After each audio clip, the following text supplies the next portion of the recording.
State Department Deputy Special Envoy to combat anti-Semitism and Iranian refugee Ellie Cohanim. Ellie, so nice to have you with us tonight.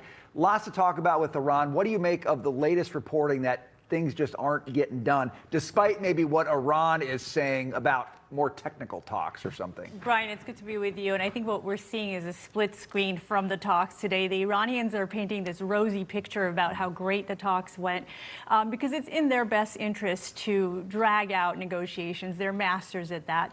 What I've seen since then is that Israeli media is reporting that Special Envoy Witkoff and former senior advisor to the president, Jared Kushner, are not walking away as happy.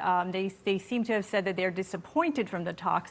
And we knew that going in. We knew that the United States has given the Iranians a list of demands, and I'm calling it demands on purpose because that is what we have right now. And the Iranians are very far away from that. Also, at the State of the Union, we heard President Trump say that he will not allow this regime to have a nuclear bomb. The world's greatest state sponsor of terrorism is not going to have a nuclear bomb. They seem, the Iranians, unwilling to give up their nuclear program. That is the heart of the issue. But also, I want to share that last night we heard from Secretary of State Rubio that their ballistic missile program is also deeply problematic. He even said that they seem to be developing capacity to hit the continental United States, our homeland. So these talks could not have more riding on them. And I will say, I think the Iranians are just reading the room wrong. They negotiate as if they have the cards, but they really don't. And your reporting on the military buildup right now is the best evidence of that.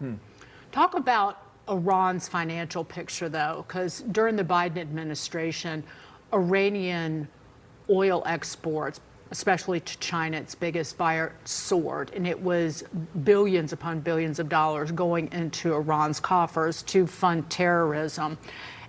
But under the Trump administration, especially briefly, not only has the capital flight out of Iran accelerated, but just recently that discharges of Iranian crude at Chinese ports have been falling in recent months. Export revenue is down 10% in the first half of Iran's fiscal year, which started last March.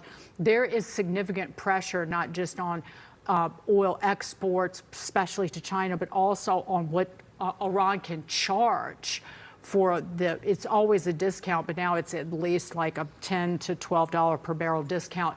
What effect does that have on the regime's instability at this point?